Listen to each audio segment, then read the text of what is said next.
kalikasan. Sa bawat pagsikat ng araw sa ating kalangitan, sa ilalim ng araw, may mundong nagsisilbing tahanan. Mga punong nagbibigay buhay at lilim sa ating bayan, mga ilog at dagat na nagsisilbing yaman ng karamihan. Ngunit, nakikita mo pa ba ang ganda ng kalikasan? Kapabayaan, yan ang dahilan. Dahilan kung bakit ang kalikasan ay unti-unting nasisira at napapabayaan. Ang hangin na dati sariwa at kailinaw, ngunit ba't ngayon di na natin makita ang kalinisan at kagandahan ng kalikasan? Di ba kat ang tubig ang siya nagbibigay ng buhay sa mundo? Ba't ngayon tila nilalason na ito ng basurang galing sa tao? Atin na bang nalimutan? Ang problema ng kalikasan ay problema rin ng lipunan. Kapag marumi ang kapaligiran, naapektuhan ang kalusugan ng mamamayan. Kapag naubos ang kagubatan, naapektuhan ang kabuhayan. Kapag pinabayaan natin ang mundo, paano na lang tayo? May nagsasabing ang tao ang sentro ng mundo. Naniniwala ang lahat ng nasa kalikasan ay para lamang sa kapakinabangan ng tao. Para ba talaga sa atin ito? Tayo mismo. Tanungin nga natin ang ating sarili kung tayo ba'y tagapagtanggol o dahilan ng pagkasira ng panahon? Kailan tayo kikilos? O kikilos lang tayo kapag ang mundo natin tuluyan lang naubos? Kailan?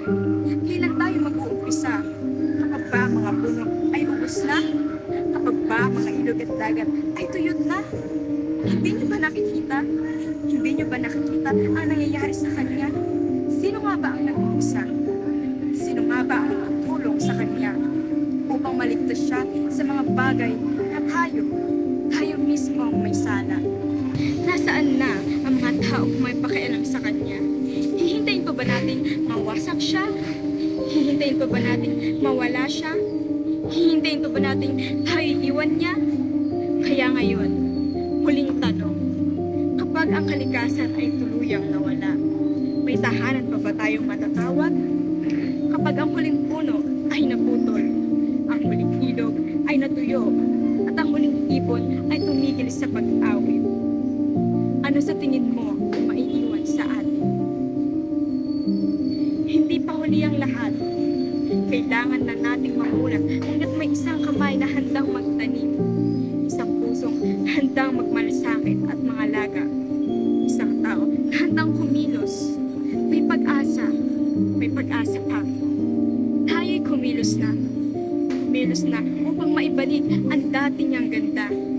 Hahayaan ba nating mawala siya?